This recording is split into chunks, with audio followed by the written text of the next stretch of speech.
Ahí está. Ya, ok. Bueno, Gracias. repetimos esto último, ¿sí? Que el sacramento de la confesión tiene muchos nombres y un nombre dado a este sacramento es sacramento de conversión. ¿Por qué sacramento de conversión? Porque quien recibe este sacramento debe tener una disposición interior al cambio, a la conversión. La palabra conversión viene del griego metanoia, que significa cambio de mentalidad, cambio de pensamiento, cambio de sentimientos y cambio de corazón, metanoia. Entonces, quien se acerca al sacramento de la confesión debe estar dispuesto a la metanoia, al cambio profundo, de tal manera que sin dolor de los pecados y sin propósito de enmienda, no se puede dar válidamente el sacramento de la confesión. De aquí entendemos, pues, que para que la confesión sea válida, el penitente debe de estar sinceramente arrepentido.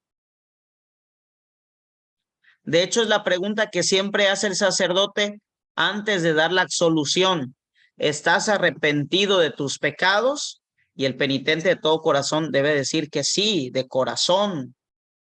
Si el penitente no está arrepentido de sus pecados, no se le puede dar al penitente la absolución de sus pecados. Ha pasado, ha pasado. A mí ya me ha pasado como sacerdote, que llegan penitentes, te dicen sus pecados y cuando uno los cuestiona y les dice, ¿estás arrepentido de esa falta? Hay algunos que han dicho, no estoy arrepentido y lo volvería a hacer. Pues no tiene caso, entonces no tiene caso y no le puedo dar la absolución porque no hay un deseo de conversión, ¿sí? No hay arrepentimiento, no hay una disposición interior al cambio. Por eso también, ojo, esto como agentes de pastoral lo tienen que saber. De repente hay enfermos, ¿sí? Que están enfermos y porque su familia es católica, van a la iglesia y le dicen, padre, ¿puede ir a confesar a mi familiar? Error. ¿Por qué? Porque primero le tienen que preguntar al familiar si quiere confesarse, ¿sí? Yo sé que tú eres muy católico y que tú sabes que la confesión le va a dar el perdón de los pecados al enfermo, pero eso tú lo sabes. Pero tienes que preguntarle al enfermo si lo sabe y si quiere confesarse, porque si el enfermo no está en disposición al arrepentimiento y a la conversión, no va a ser válido el sacramento. Incluso lo puede con todo derecho rechazar. A mí me ha pasado que de repente vienen familias, padre, vaya a ver a mi familiar que está enfermo, por favor, para que lo confiese. Una vez llegué a la casa de un enfermo y el enfermo me dijo, ¿y usted qué está haciendo aquí? Yo no pedí que viniera un sacerdote, yo no me quiero confesar. Y está en su derecho. ¿Por qué? Porque es el enfermo el que debe solicitar que vaya el sacerdote a confesarle. No se puede imponer, no es un sacramento impuesto. Bueno, ese es el nombre del sacramento que se le da, sacramento de conversión. También se le denomina sacramento de la penitencia.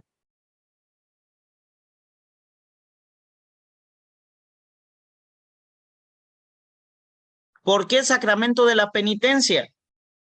Porque esta persona que se viene a confesar tiene que estar dispuesta a reparar el daño causado por su pecado. Por eso penitencia, porque va, se confiesa y después de recibir el perdón, tiene que iniciar un proceso de penitencia para reparar el daño que con su pecado ocasionó. No todo termina en la absolución. Después de la absolución viene la penitencia, que es la pena impuesta por el sacerdote en miras de reparar el daño causado. Y si quien se confiesa no cumple la penitencia, está cayendo en pecado.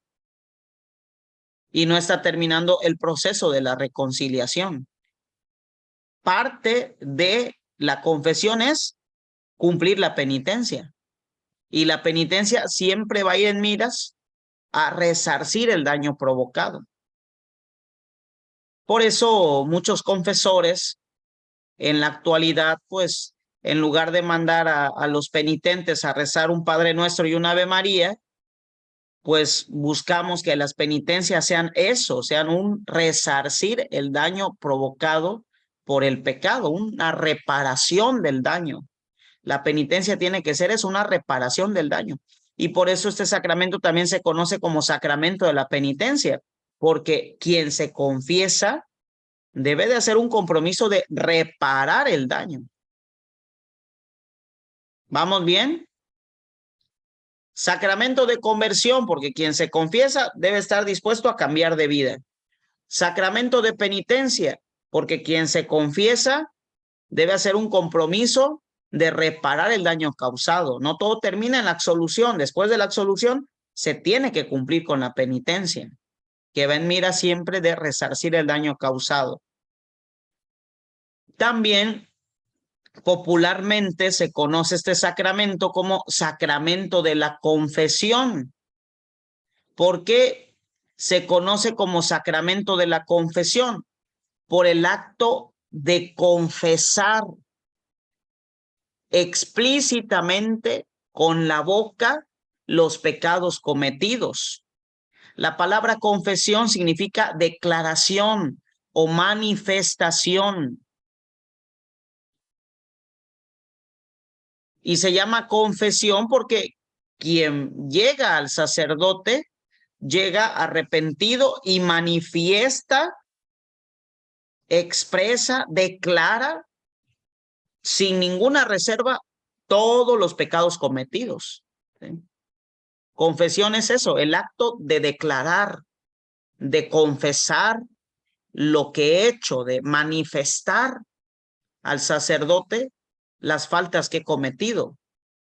De ahí viene la palabra confesión, de declarar, de manifestar lo malo hecho, el pecado cometido.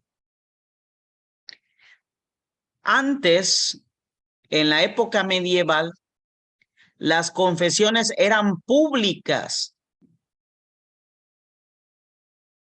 ¿Esto qué quiere decir? Que en tiempo de Cuaresma, que eran las confesiones cuaresmales, en tiempos de Cuaresma, todos los cristianos se congregaban en la iglesia y el sacerdote o el obispo desde la sede escuchaba las declaraciones, las manifestaciones, las confesiones. Y el penitente se tenía que poner en medio del templo y desde en medio del templo decir todos sus pecados. Así que no solo los escuchaba el sacerdote, sino toda la asamblea congregada en el templo. Imagínense, Ventaneando se quedaría corto a comparación de eso, ¿no? Porque todo el pueblo iba a saber los pecados de todos. Pues así era en la época medieval. Las confesiones eran confesiones públicas. De ahí viene la costumbre y el mandamiento de la Santa Madre Iglesia de confesarse una vez al año, porque se confesaban los cristianos en la época cuaresmal, que es una vez al año, y al ser un acto vergonzoso, pues la iglesia decía, por lo menos en la cuaresma, por lo menos una vez al año, confiésate. No era algo agradable confesarse. Si ahora no es algo agradable, antes era menos agradable, porque era declarar todo lo que has hecho delante de toda la comunidad. Era eso vergonzoso. Por eso la iglesia estipuló, por lo menos una vez al año pase esa vergüenza. Desde ahí viene esa costumbre. Y este mandamiento de por lo menos una vez al año confesarse, porque las confesiones eran cada año en la cuaresma, y al ser un acto vergonzoso, no era un acto que se quisiera repetir seguidamente, ¿no? Pero después del Concilio de Trento, en el año 1545, después del Concilio de Trento, se reformó esta manera de confesarse, ¿sí? Y pasó de ser una confesión pública a una confesión privada, ¿sí? Ojo, en la época medieval eran las confesiones públicas. A partir del Concilio de Trento en el año 1545, se reformó esta forma de confesarse y la confesión pasó de ser una confesión pública a una confesión privada. Solo el penitente con el sacerdote, solo el penitente con el obispo.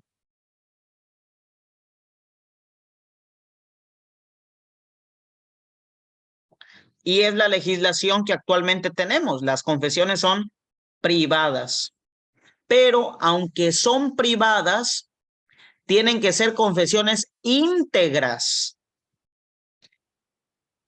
Ojo con esto, ¿eh?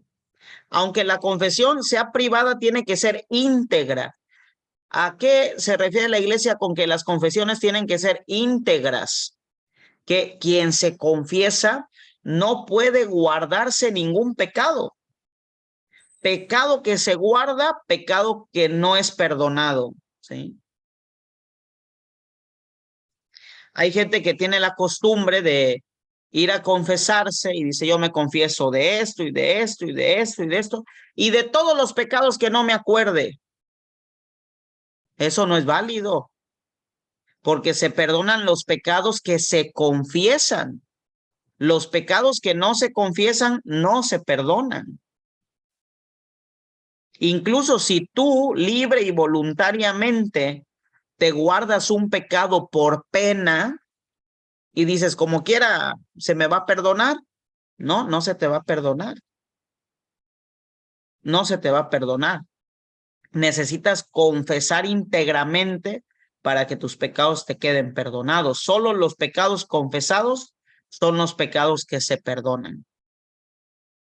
Luego entonces, pues no debemos de tener pena al momento de la confesión. El sacerdote no está ahí como juez, sino como dispensador de la gracia, dispensador del perdón. El sacerdote no está en ese momento para juzgar, sino para reconciliar al penitente con Dios. ¿Vamos bien hasta aquí? Entonces la confesión, que antes era pública, ahora es privada, pero tiene que ser íntegra, total, sin reservas.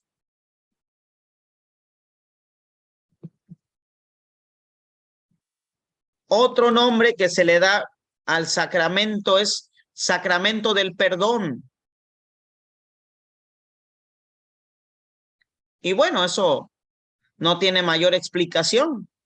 Es la finalidad del sacramento, dar el perdón a los pecados.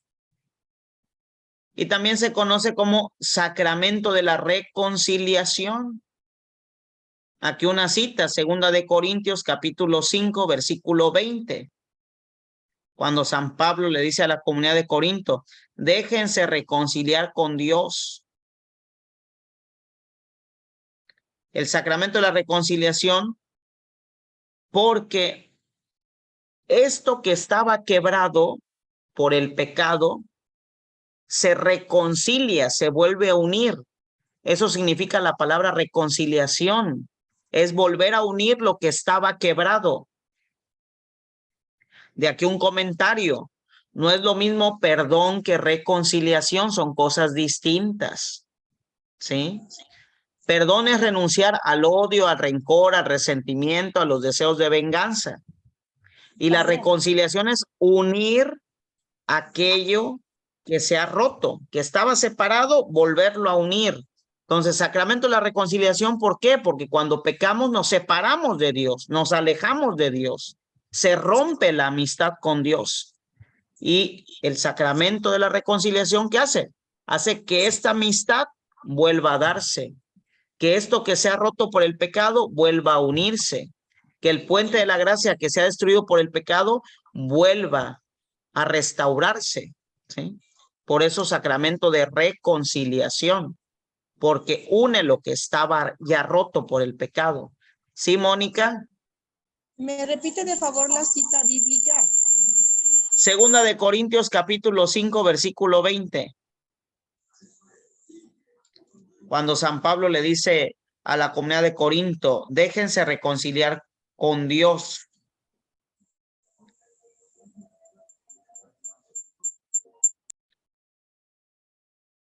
Ahora, aquí debemos entender algo. El sacramento de la confesión nos perdona la pena eterna. ¿Sí? El sacramento de la confesión nos perdona la pena eterna. ¿A qué se refiere, Padre? Miren, cada vez que pecamos, adquirimos dos penas, dos condenas. La pena o condena eterna y la pena o condena temporal. ¿Sí? Todos los pecados que cometemos. Todos los pecados que cometemos, sobre todo los pecados mortales, nos dan una pena o condena eterna y una pena y condena temporal. ¿Sí? La pena o condena eterna, ¿a qué se refiere? Que si no me confieso, puede estar en peligro mi salvación. Y puedo ir eternamente al lugar del castigo. Esa es la pena eterna. Cuando cometo un pecado mortal, está comprometida mi salvación. De tal manera que si muero en pecado mortal, puedo irme al lugar de castigo, como dice Jesús en el Evangelio. Esa es la pena eterna, la que me manda al lugar de castigo, la que compromete mi salvación. ¿Y la pena temporal cuál es? La pena temporal es las afectaciones que el pecado deja en mi alma. Esa es la pena temporal. Les voy a poner un ejemplo así sencillo. Piensen que nuestra alma es como una tabla, ¿sí? Como una tabla de madera, ¿sí?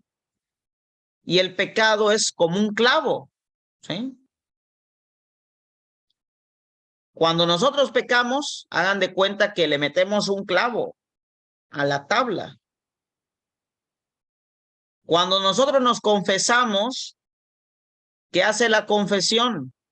La confesión retira el clavo, que es la pena eterna. Pero al sacar el clavo, ¿qué queda en la madera? Queda una afectación, queda un pozo. Ese pozo sería la pena temporal, ¿sí? Ya no tenemos el clavo, ya no está comprometida nuestra salvación, pero queda dañada nuestra alma por el pecado, ¿sí? De aquí entendemos el por qué la mayoría de nosotros, una vez que muramos, no nos vamos a ir directamente al cielo. La mayoría de nosotros, una vez que muramos, nos vamos a ir al purgatorio. ¿Por qué nos vamos a ir al purgatorio? Para purgar no la pena eterna, sino la pena temporal, ¿sí? Los daños que el pecado dejó en mi alma, las afectaciones, las manchas que el pecado dejó en nuestra alma. Por eso la mayoría de las personas, la mayoría de los cristianos,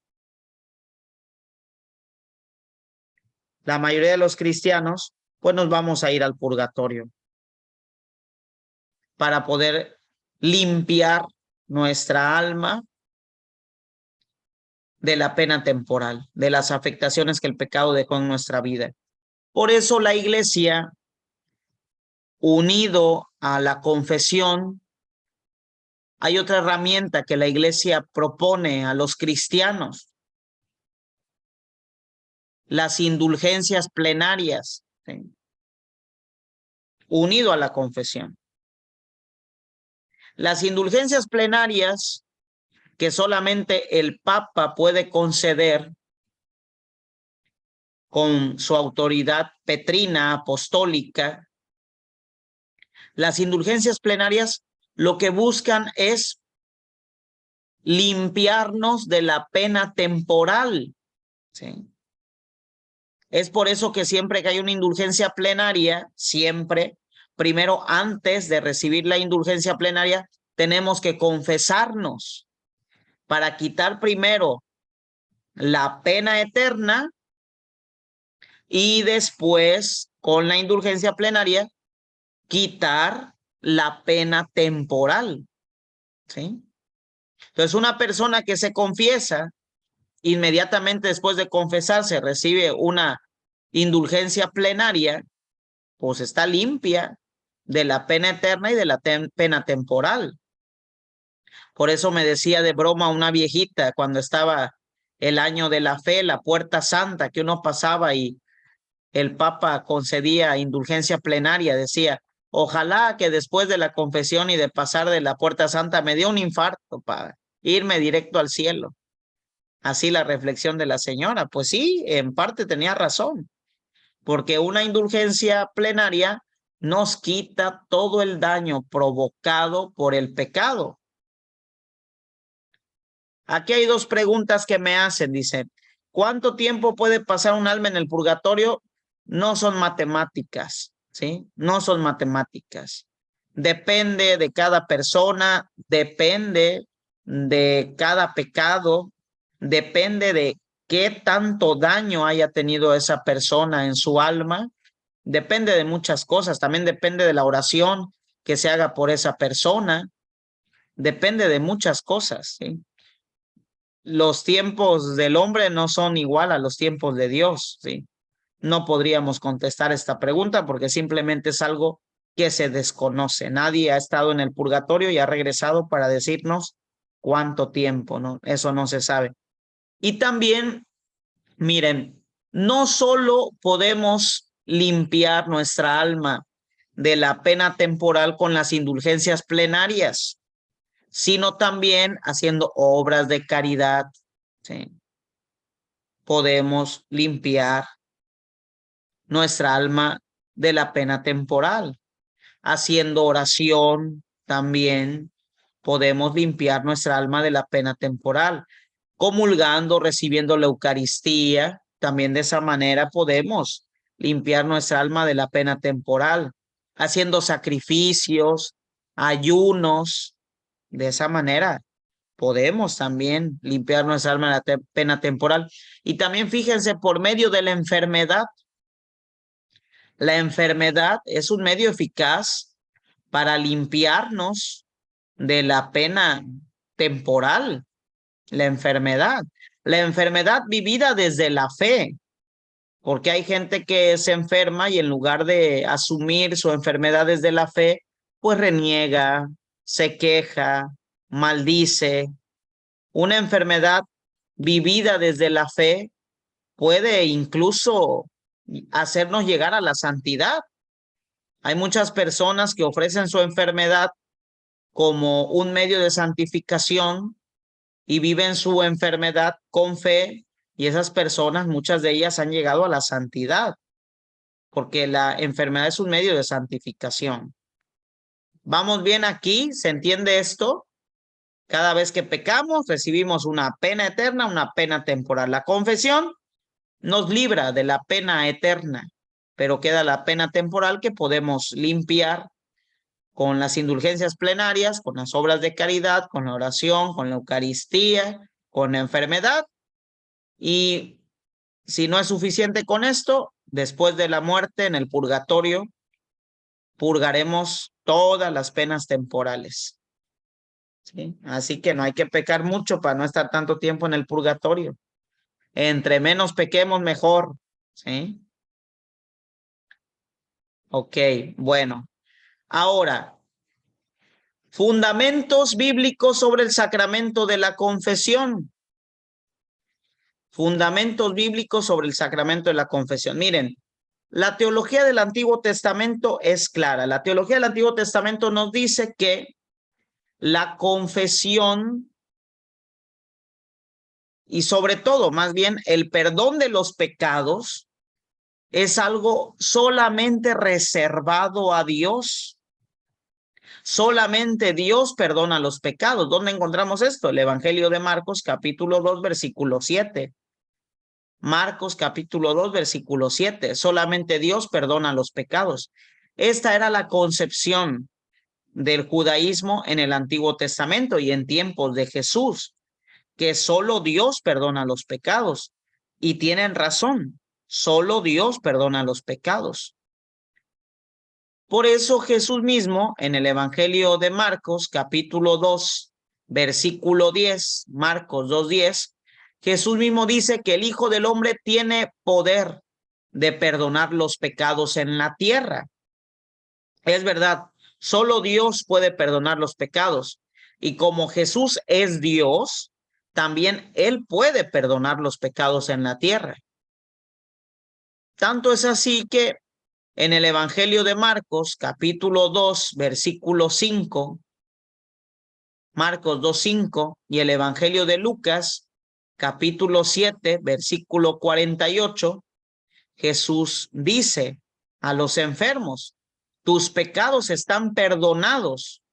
Con esto Jesús está haciendo hincapié en que Él tiene el poder para perdonar los pecados porque Él es Dios. Solo Dios perdona los pecados. Jesús es Dios y por eso Él tiene la autoridad divina de perdonar los pecados. Pero Jesús confiere este poder a los hombres. ¿Dónde encontramos esto? Evangelio de Mateo, capítulo 16, versículo 18. Jesús, que tiene la autoridad divina de perdonar los pecados, confiere esta autoridad primeramente a Pedro. Tú eres Pedro, sobre esta piedra edificaré mi iglesia y los poderes del infierno no prevalecerán en ella. Lo que ates en la tierra quedará atado en el cielo, lo que desates en la tierra quedará desatado en el cielo, lo que perdones en la tierra quedará perdonado en el cielo. Ahí está Jesús, que tiene la autoridad divina para perdonar los pecados, confiere esta autoridad a los hombres. En primer lugar, a Pedro le da el poder de las llaves, el poder del perdón. Evangelio de Mateo, capítulo 16, versículo 18. Pero después de la resurrección, Jesús no solo le da esta autoridad a Pedro, sino esta autoridad también se la da a todos sus apóstoles. Esto lo encontramos en el Evangelio de Juan, capítulo 20, versículos del 21 al 23. Juan 20, del 21 al 23. Cuando el resucitado se les aparece y les dice, reciban el Espíritu Santo, a los que les perdonen los pecados, les quedarán perdonados y a los que no les quedarán sin perdonar. Ahí está, estas citas bíblicas. La última cita, Juan 20, del 21 al 23. Entonces, Dios es el único que perdona los pecados, sí.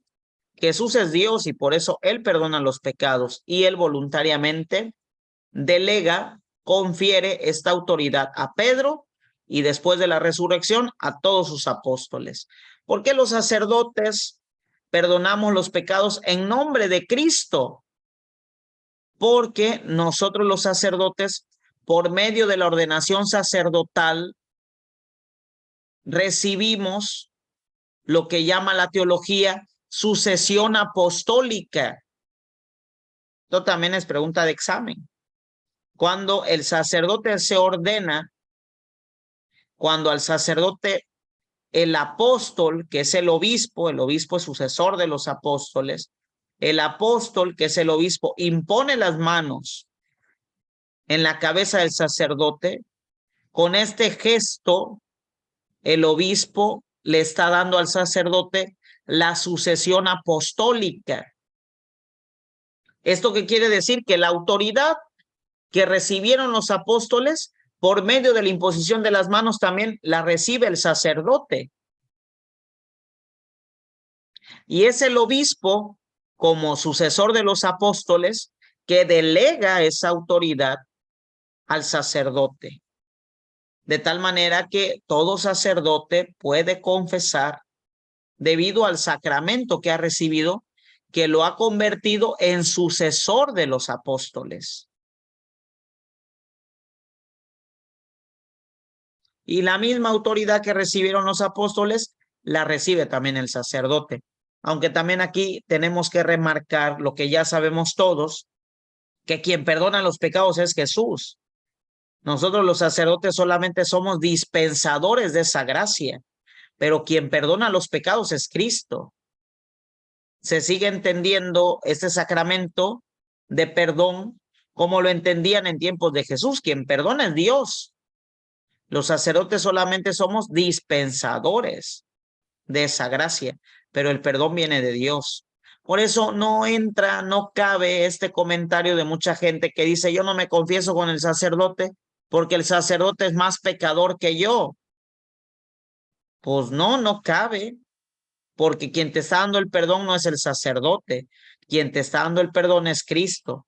El sacerdote solamente es un instrumento de la gracia, es un dispensador, pero quien da el perdón es Dios. Vamos bien, entonces ya tenemos estas referencias bíblicas que fundamentan el sacramento de la confesión. Ahora, nos dice el canon 970 que aunque el sacerdote ha recibido por la ordenación la facultad para perdonar los pecados, esta facultad de perdonar los pecados tiene que ser confirmada,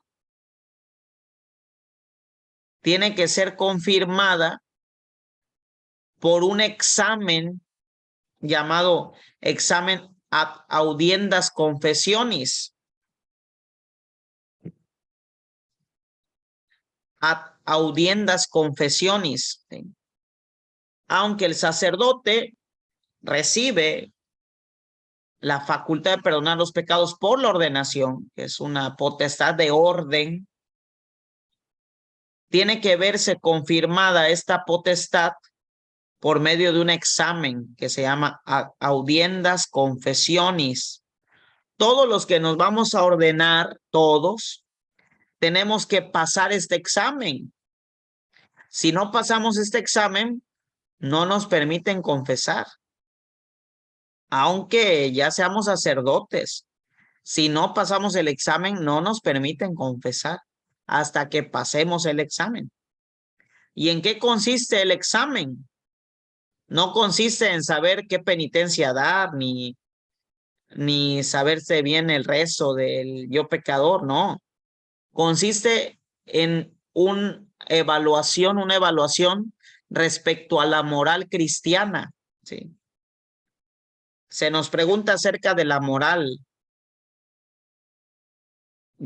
cristiana, la moral sexual, la moral familiar, la moral de las virtudes.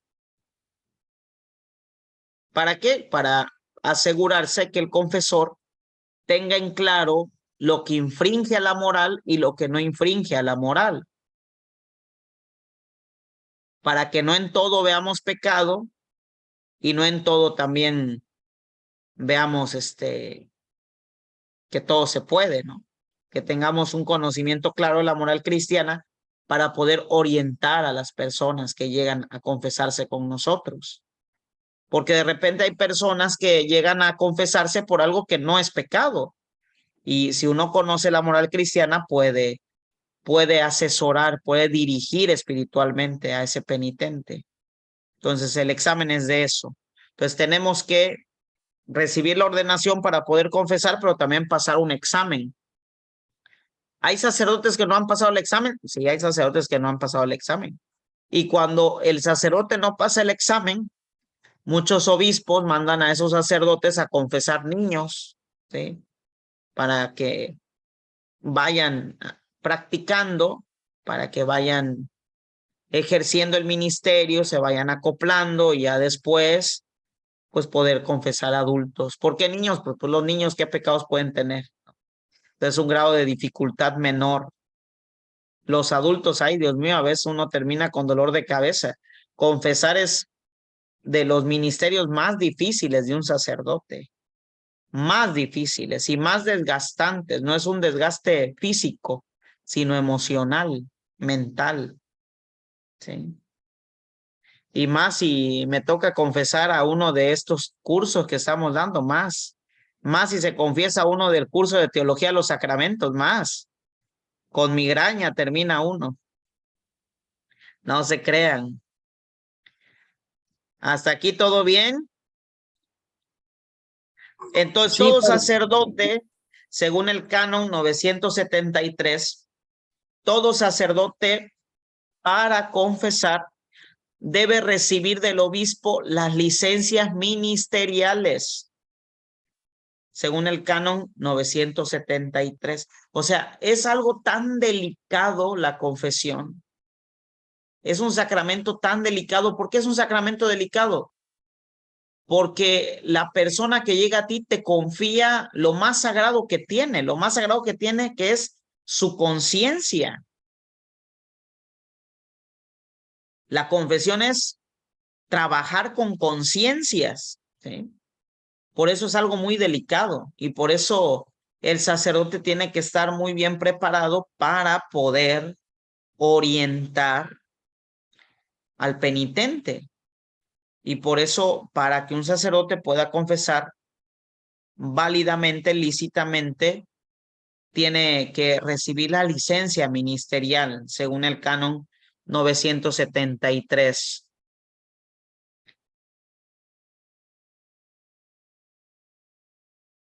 Ahora, el sacerdote Padre, una válidamente pregunta. ordenado con licencias ministeriales, sí, Hilary, ¿Y quién da la licencia ministerial al sacerdote? el obispo, ¿Quién?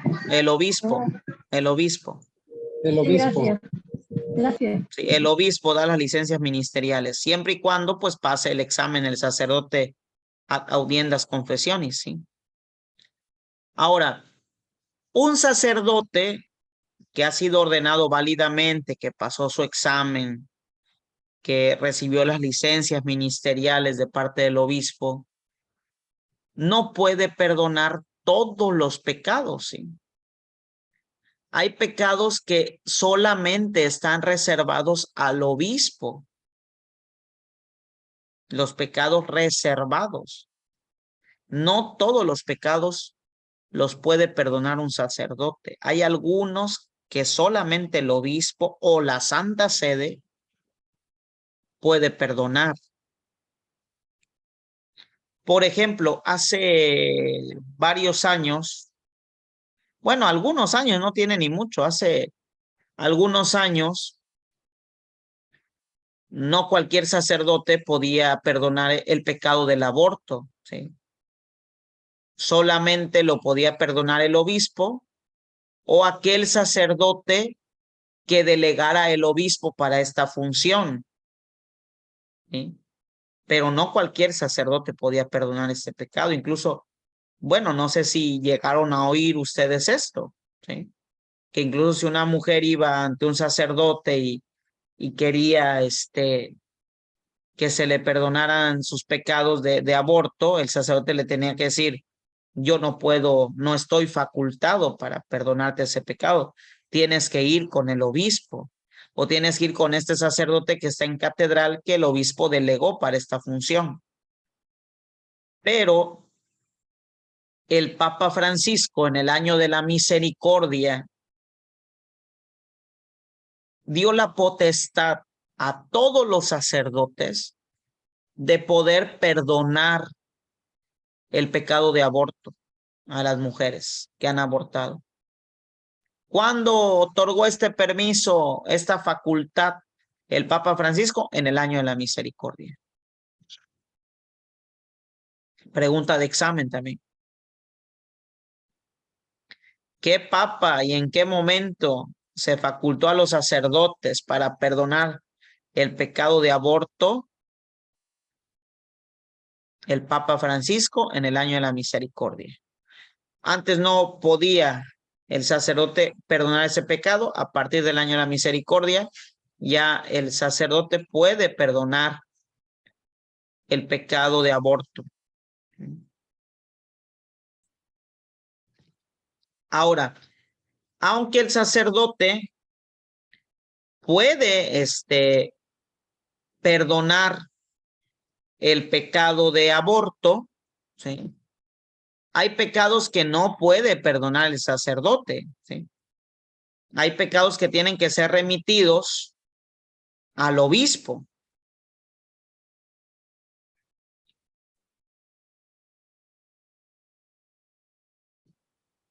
Por ejemplo, el pecado de herejía es un pecado que debe perdonar el obispo. El pecado de cisma es un pecado que solamente puede perdonar el obispo. Perdón, El pecado padre, de apostasía, sí, ¿qué es sí, cisma? ¿Qué es el ok, pecado de cisma? herejía, cisma y apostasía. La herejía la comete aquella persona que recibió el bautismo, que es cristiana, pero que niega alguna verdad de la fe católica. Por ejemplo, ¿sí? Marianita es católica, ¿sí? Pero no cree en el dogma de la Asunción de María. Y lo dice explícitamente, que no cree en el dogma de la Asunción de María. Ese es un pecado de herejía. Eres cristiano, eres católico, pero niegas algunas de las verdades de fe. Eso es caer en herejía. ¿Sí? Eres católico, eres bautizado, pero no crees en la resurrección. ¿Sí? Es un pecado de herejía porque estás negando una verdad de fe importantísima para la iglesia. Eres católico, eres bautizado, pero no crees en la presencia real de Jesús en la Eucaristía, que además es un dogma también. Ese es un pecado de herejía. ¿Sí? ¿Vamos bien? ¿Sí? El pecado de herejía es cometido por un católico, un cristiano, que niega alguna de las verdades de la fe. ¿Sí? Padre, Algún dogma. Ajá. Sí, este, Marianita. ¿esto tiene, por ejemplo, algún atenuante cuando sabemos que no es una persona que está formada? Cuando es Católico por bautizado. ignorancias, Ajá. cuando es por ignorancia, hay un atenuante, claro está, ¿sí? Porque hay que recordar, esto también anótenlo de una vez ya que salió esta pregunta. Para que un acto pueda reconocerse como pecaminoso, es decir, como pecado, debe tener tres condiciones, ¿sí? Plena voluntad, plena libertad, pleno consentimiento, ¿sí? Y le aumentamos una cuarta condición, y pleno conocimiento, ¿sí? Plena libertad, plena voluntad, pleno consentimiento y pleno conocimiento, ¿sí? Entonces, para que un acto pueda considerarse pecado, debe cumplir con plena voluntad, plena libertad, pleno conocimiento, pleno consentimiento, ¿sí? He aquí que, por ejemplo, ¿no? Todos tenemos de repente pensamientos que llegan a la mente, ¿sí? Esos pensamientos no son ni con plena voluntad, ni con plena libertad, ni con pleno consentimiento, ni con pleno conocimiento. son pensamientos que llegan y nada más. Decía Santa Teresa de Ávila que la mente es la loca de la casa, ¿sí? ¿Por qué? Porque llegan de repente imágenes sin uno buscarlas, ¿sí? Entonces, ¿eso es pecado? Claro que no, porque no hay ni plena voluntad, ni plena libertad, ni pleno conocimiento, ni pleno consentimiento, ¿sí? Ya lo que pensamos libre, voluntariamente, con consentimiento y con conocimiento, bueno, eso sí ya, eso sí ya es pecado, porque cumple con estos 4 requisitos. Entonces, para que un acto pueda considerarse pecado, debe de ser plena voluntad, plena libertad, pleno conocimiento y pleno consentimiento. Claro que una persona que niega alguna verdad de fe por ignorancia, ¿sí? Porque no conoce, pues bueno, hay un atenuante ahí, ¿sí? La falta de conocimiento. Pero la herejía se da en personas que realmente conocen y que aún conociendo lo niegan, ¿sí? Esa es la herejía. ¿Qué es el cisma? La palabra cisma significa separación, división, ruptura. Una persona cismática es aquella que rompe totalmente con la comunión de la iglesia, ¿sí? Que rompe totalmente con la iglesia. Este es un cisma, es una ruptura. Una persona que rompe totalmente con la iglesia, que divide a la iglesia y que se separa de la iglesia. Por ejemplo, la iglesia anglicana, ¿sí? Los anglicanos eran católicos y debido a que el Papa no le concedió al rey Enrique VIII volverse a casar, porque no se puede en la iglesia católica por mandato de Jesús, pues rompió con la iglesia católica, hizo una ruptura, hizo un cisma y creó una nueva iglesia. A eso se llama cisma, la ruptura total con la iglesia. ¿Sí? ¿Vamos bien? Y sobre todo el cisma se da por rechazo a la sumisión al Papa, ¿sí? Ojo con esto, ¿eh? El cisma sobre todo se da como un rechazo a la sumisión de la autoridad del Papa. ¿Por qué les puse el ejemplo de los anglicanos? Porque Enrique VIII rechazó la autoridad del Papa y él se autoproclamó como Papa. Eso es un cisma, porque rechazó la autoridad del Papa y la sumisión a su autoridad. Aquí debemos tener mucho cuidado, hermanos, ¿sí?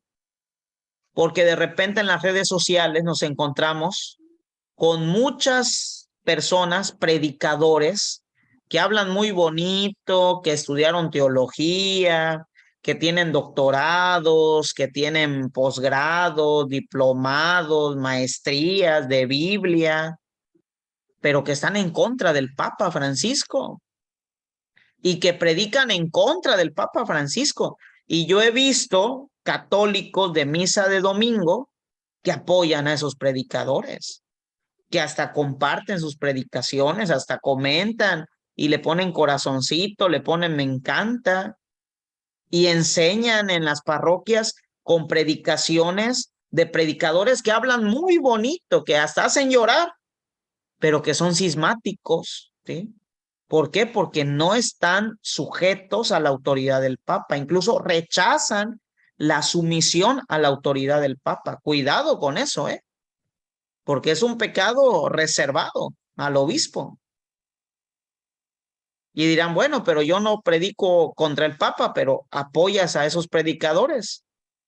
Dice el dicho, tanto peca como el que mata a la vaca como quien le agarra la pata. Sabiduría popular. Así que aguas, hermanos, ¿eh? Aguas, no se vayan a hacer cismáticos ustedes. Por ejemplo, está el caso, con todo respeto y en mi oración para él, del doctor Casanova, ¿no? Fernando Casanova. Es muy bueno, un gran predicador, es muy preparado, es doctor en filosofía, doctor en teología. Es muy bueno y empezó muy bien, pero ahora de repente hay predicaciones que ocupa para denostar la imagen del Papa y poner entre dudas su autoridad. Eso es cisma. ¿sí? También hay otro predicador, un predicador, ya no me acuerdo, es un laico también, que siempre sale con corbata y con saco y Díaz, creo que se apellida Díaz, algo así. ¿Sí? Y Rafael también Díaz. Rafael Díaz, ya ves, ¿lo ves tú, Nicolás? No, no, Hasta padre, llora no. con sus predicaciones, ¿ah? Entonces, Ay, ya padre, vieron, no. ya vieron.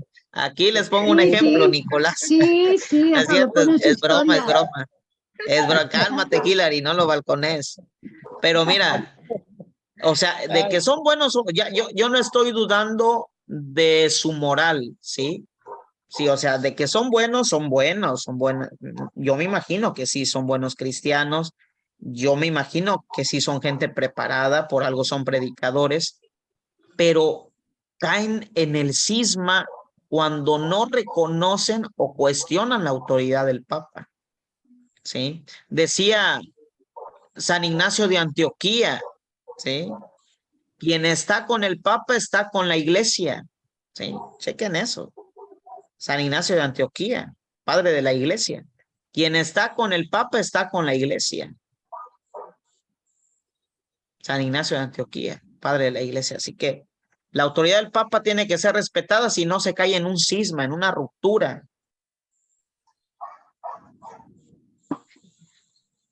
¿Y la apostasía cuál es? Es la renuncia a la fe. ¿Sí? Renuncia total a la fe. Esa es la apostasía. ¿Sí? Quien renuncia a la fe, quien no cree. Quien antes creía, pero después deja de creer. Esa es la apostasía.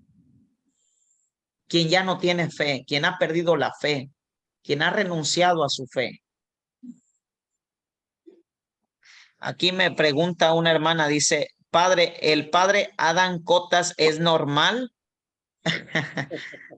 Pues vean un video del padre Adán Cotas y con solo verlo ahí se van a dar cuenta que no es normal eso, ¿sí? No es católico, el hermano no es católico, ¿ah?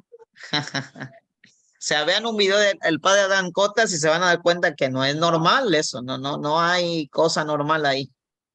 Sí, pero aparte de eso, no es católico. Fue expulsado de la Iglesia Católica. De hecho, él pertenece a una especie de iglesia protestante que se llama Iglesia Católica Polaca, algo así, ¿sí? Y la Iglesia Católica no es polaca, la Iglesia Católica, es universal. Ese señor también, padre, habla hasta groserías, palabras obscenas. Sí, pero él fue expulsado de la Iglesia Católica. Y miren, les voy a decir algo, así en fraternidad y sin, Dios sabe que no, sin hablar mal de nuestros hermanos, pero cuando un sacerdote es expulsado del ministerio sacerdotal, no es por buena gente, pues, ¿no? O sea, cuando un sacerdote es expulsado del sacerdocio, es por cosas graves, ¿no? Es por cosas graves, ¿sí? Entonces, si el hermano Adán Cotas fue expulsado del sacerdocio, pues bueno, yo no conozco su situación, sería un pecado afirmar cosas, pero lo único que puedo decir desde mi experiencia como sacerdote es que cuando un sacerdote es expulsado es por cuestiones graves, ¿sí? ¿Sí? Entonces, no seguir en TikTok al padre Adán Cotas, ¿sí? ¿Qué se me hace que ustedes lo han de tener en TikTok? Por eso andan pregunte y pregunte. Sí, se ríen con sus ocurrencias porque es muy ocurrente el hermano. Sí. Bueno, entonces sí quedó clara la distinción entre herejía, cisma y apostasía. ¿Sí? Sí. A ver, alguien que me lo diga. Así, y le subo medio punto. Así, sin ver su apunte, así. Herejía es esto, cisma es Herejía, esto, apostasía. herejía persona que reciba el bautismo, pero que no Ajá. acepta las verdades de la fe. Sí. Alguna de las verdades de la fe. de la Sí, fe, porque sí. puede ser que en todo lo demás sí concuerde, pero en alguna no.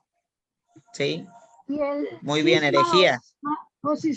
herejía, sí. Y el cisma cismático, el que ruptura total con la iglesia, Ujú. ¿sí? Y sobre todo es una negación también a la autoridad del Papa. Sí, Ujú. sí, no autoridad del Papa, sí. No le interesa. Y la apostasía, Apostasía, ¿qué le pasó? Es la persona que se aleja de la iglesia. bueno, más bien es una renuncia a la fe. Sí, se renuncia a la fe, Sí, se deja de creer. Sí, sí. la herejía la comete un cristiano que niega alguna de las verdades de fe.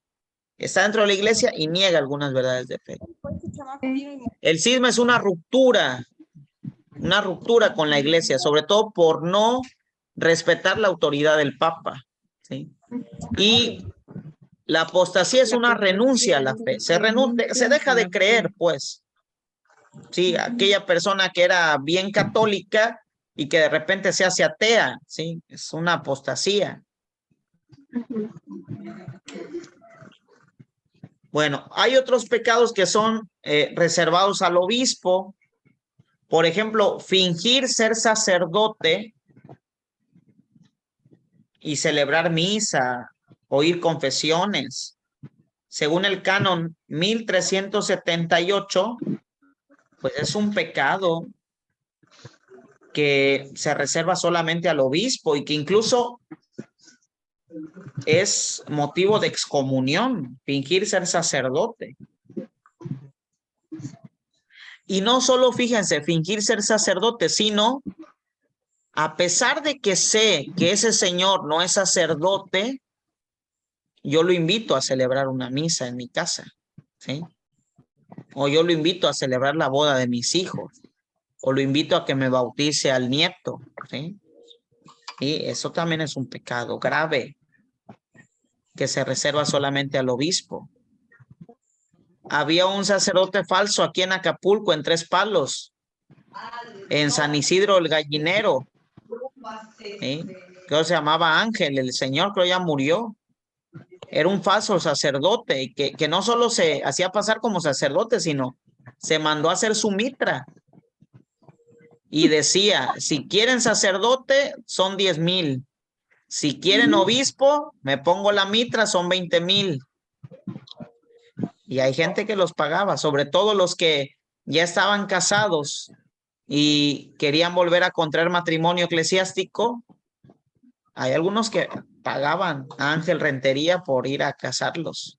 Y se ponía su solideo, su mitra, su báculo, hasta más bonito que el obispo.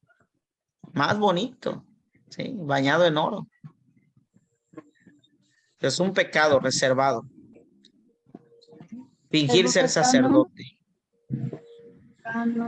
También un pecado reservado al obispo. Por ejemplo, violencia física a un obispo.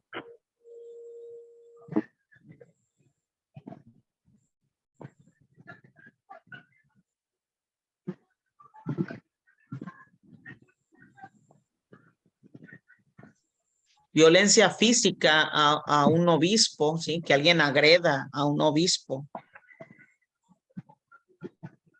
O de un clérigo, por ejemplo, uno como clérigo, como sacerdote, que yo ocupe la confesión, ¿sí?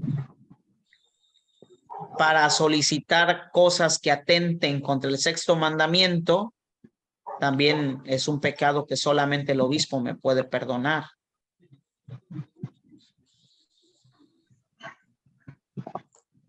¿Sí? O sea, yo como sacerdote, si yo ocupo la confesión para solicitar algo en contra del sexto mandamiento, pues es un pecado que solamente el obispo puede perdonar. Porque puede haber casos, ¿no?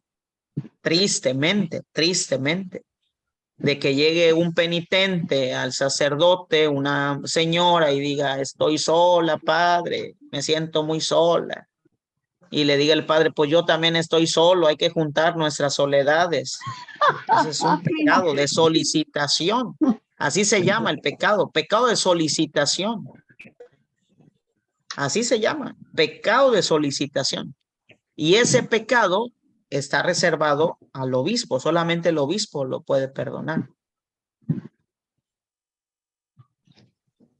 Sí, puede pasar, tristemente puede pasar.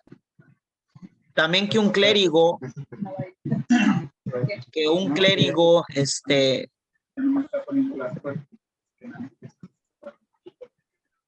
pues lleve a cabo un matrimonio civil, sí, o sea, que se case civilmente con una persona. Sí, también es un pecado que solamente el obispo puede perdonar. ¿Sí? O el sacerdote que rompe el secreto de confesión. De hecho, es excomunión instantánea. Padre, una Pero también pregunta. es un pecado que solo el obispo puede perdonar. ¿Sí? Conozco parejas donde el esposo es casado y se puso a vivir como una soltera, una mujer, pues es una señorita, ¿no? Una mujer soltera. Y ya hicieron su familia, tienen muchos hijos. ¿Esa persona quiere casarse? ¿Se puede autorizar que se casen? No, claro que no, porque ya está casada. La No, persona el ya está señor, casada. ajá, una O de sea, el ellas, ¿verdad? señor ya está, o sea, cuando hablo la Sí. persona, hablo del señor. Sí, O sea, el señor sí, está casado. Entonces, sí. en la Iglesia Católica, por mandato del Evangelio de Cristo, no hay divorcios. En la Iglesia Católica no hay divorcios. Lo único Así que se es. puede solicitar es la nulidad matrimonial si hay causales de nulidad. Si la persona fue obligada a casarse y dio su sí ante el altar, coaccionado, obligado, engañado, pues sí se puede solicitar la nulidad matrimonial, porque dio un sí obligado, sin plena voluntad, sin plena libertad, sin pleno consentimiento. Se puede anular la unión, declarar que nunca existió, pero un matrimonio no se puede divorciar en la Iglesia Católica. Por eso, si se van a casar por la iglesia, piénsenlo muchas veces. Una y otra vez, una y otra vez, una y otra vez, porque no hay divorcio, no hay divorcio. ¿Sí? Perdón, padre. Bueno, hijito, Si sí, un sacerdote se casa, comete pecado, claro, pero también la persona que se casa con él comete el pecado. Entonces, claro. ¿la persona que se casa con él puede ser perdonada o no? Sí, pues Dios perdona todo, o sea, no hay límites para la misericordia de Dios, ¿sí? Decía Santo Tomás de Aquino decía, si algo no puede contener Dios, es su misericordia, ¿sí? Si algo no puede contener Dios, es su misericordia. Entonces Dios todo lo puede perdonar, absolutamente todo. A veces desde nuestros criterios decimos, Él no tiene perdón de Dios. Bueno, según tus criterios, pero Dios todo lo perdona siempre y cuando haya un corazón arrepentido, nos dice el Salmo 50. Un corazón arrepentido el Señor no lo desprecia. ¿Sí? Bueno, hijitos de la creación, pues fue todo del curso de Teología de los Sacramentos. Qué pena, qué tristeza, pero todo lo que empieza tiene que acabar. Y esto ya acabó, este arroz ya se coció. Que nos falta Gracias, todavía, padre. no, nos falta todavía pues el sacramento de la unción, nos falta el sacramento del matrimonio, que tiene hay cosas que ahí veríamos lo de la nulidad matrimonial. Sí, falta también lo del sacramento del orden. Yo creo que pues en septiembre voy a lanzar Teología de los Sacramentos 2 para ver estos otros sacramentos que faltan. Quien guste participar, yo les diría, ¿sí? Gracias, padre. Pues felicidades a todos por su Gracias. perseverancia. Me Muchas dio un gracias, gusto padre. muy grande compartir con ustedes este curso. Como les dije desde el principio, son nociones generales. Espero les haya servido. Espero les haya gustado y sobre todo les haya hecho crecer en su formación cristiana. A ver, 2 personas rápidamente que expresen qué les pareció el curso. No, padre. No, padre. ¿Quién? Yo también. A ver, le doy aquí la palabra a Nicolás Ramírez. A ver. Ok, padre.